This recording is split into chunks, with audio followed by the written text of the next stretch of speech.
Ma'am ஆக்சுவலாக இப்போ நான் வந்து உங்களை பற்றி தெரிஞ்சுக்கணும்னு நினைக்கிறேன்.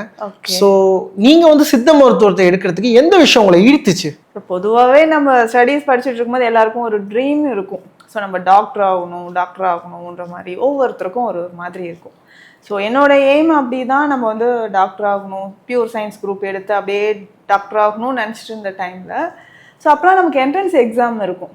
ஸோ ஒரு பாயிண்ட் கொஞ்சம் வேரியேஷனில் நமக்கு வந்து எம்பிபிஎஸ் கட் ஆஃப் குறைஞ்சி அதுக்கு நெக்ஸ்ட் ஓப்பனிங் வந்து சித்தாவில் இருந்தது. ஓகே. ஸோ நம்ம அதை அப்போது ஜாயின் பண்ணது. இன்னொன்று என்னென்னா, நம்மளோட ஃபேமிலி பேக்ரவுண்டில் ஸோ கொஞ்சம் வந்து இந்த ஹெர்பல் மெடிசன்ஸ் எல்லாமே யூஸ் பண்ணுவாங்க, மெடிசன்ஸ் கொஞ்சம் ப்ரிப்பேர் பண்ணுவாங்க. ஓகே.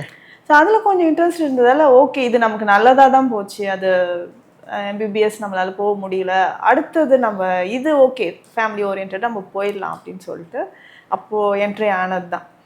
ஸோ அப்போலேருந்து இப்போது பிஎஸ்எம்எஸ் அப்படின்னு சொல்கிற ஒரு கோர்ஸ் இது எம்பிபிஎஸ் மாதிரி 5.5 years. இதில் எல்லா சப்ஜெக்ட்டுமே அப்படி தான் வரும்.